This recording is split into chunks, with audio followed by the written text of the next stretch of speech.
In honour of Eurovision and all things, well, friendly and camp, I'm doing a Black Forest Gateau in a Swiss roll. Because I couldn't decide between the two, so I'm doing. But you know, so you've married the two together. I've married the two together. Sounds and fabulous. It's really easy because you know it needs to be quick and easy for the Eurovision, doesn't it? Well, yeah, because we're having a party. We're having a party. We're having a big party. In here, I've whipped some eggs and sugar, and you need to get to the ribbon stage. Now, what that means is if you dip your whisk in and draw a figure of 8 on the surface, it should sit there for a second or two. Oh, that's a good And that's tip. the perfect ribbon stage. So that's exactly what you need. OK. And then, if I can wrestle this from the thing... Is it not wanting to come out? Oh, it's broken. I'll do it in there. All right, then. Well, all I'm going to do is just sieve in some cocoa powder and flour. And it's plain flour, because you don't use self-raising flour in this, because it's a sponge base. Oh, right, which is traditionally leavened or risen by eggs. Ah, yeah. OK. So I'm going to pop that in, and I'll fold that through to a nice smooth batter. And you've got to make sure when you're folding, you get a nice flat implement like this. Right. And go right down to the bottom and then fold it through. Obviously, if I could get this off the mixer, it would be easier. But it's just pretend that's perfectly folded through, and we'll move on. So what you do is you then, watch it go all over the floor now. What you do is you pop that down there, out the road, never to be seen again. Put that down there out the way, into the bin, and then you put the batter into this tin. Now, the anodised aluminium Swiss roll tins, or any baking tin, are absolutely the best. These are the best ones to get, so look out for these. And the cake literally takes 8 to 10 minutes to cook. Oh, it's really quick. Right. And as soon as it comes out of the oven, you need to get a damp tea towel, a clean damp tea towel, not one you've been washing pots with for the past 3 weeks, because that would be a bit minging. A greased piece of baking paper or greaseproof paper, whatever you've got. Just lightly greased, not too heavily greased, just a bit of oil or grease spray on there. And then as soon as the cake comes out of the oven and it's hot, using oven gloves, obviously, this is pretend hot. Right. You pop it onto there.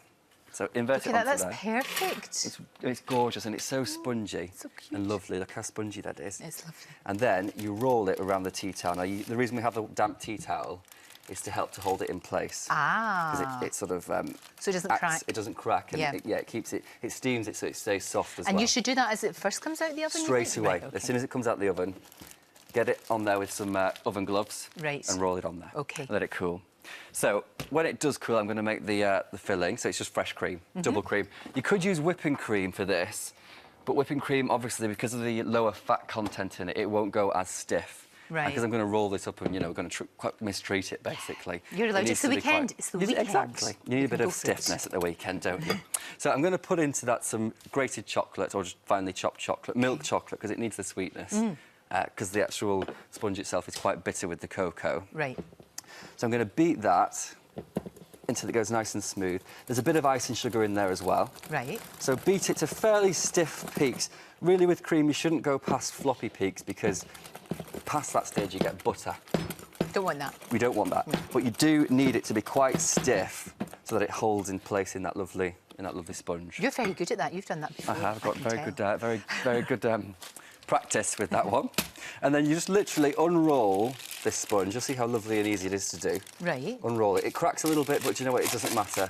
You can cover that up, Swiss rolls do crack. Okay. You've got to get over it, haven't you?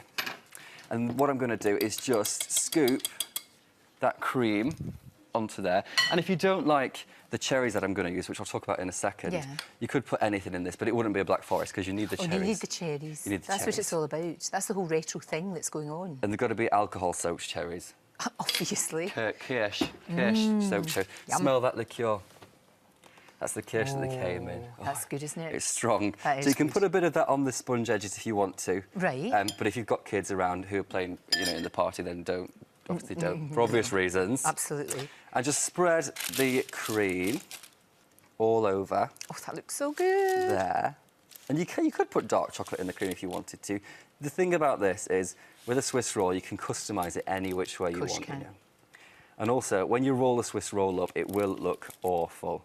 It'll look like the most hideous thing you've ever created. But you can trim it, you can... Yeah, bit of a nip tuck. And it still tastes gorgeous. Oh, you will do. So I'm going to put these cherries... Well, we hope so. You'll soon find out. Put these cherries all over the cream. Ooh, yum, and I've just chopped these a little bit. So I've used the juice to actually soak the cake. Right. And then chop the cherries a little bit and pop these all over the cream as evenly as possible. Yeah. And then I'm going to roll it up cover it with cocoa powder and drizzle over some melted chocolate. And it's really simple to do. So make sure you get a good roll in the first place. That's a fiddly bit, isn't it? It's a fiddly bit, and then just keep rolling. Oh, it's doing it, it's doing it, it's doing it. It's doing it, it's going. It's doing it, it's doing it. Use the paper to help you. And there we have it, a Swiss roll. That's fantastic. Bit of a crack there. No, what I'm going to do is just slice off the end. Yeah, and I'll eat that bit. Don't throw it away. Yeah, obviously. Chef's perks. Chef's and Lorraine's perks. John, thank you.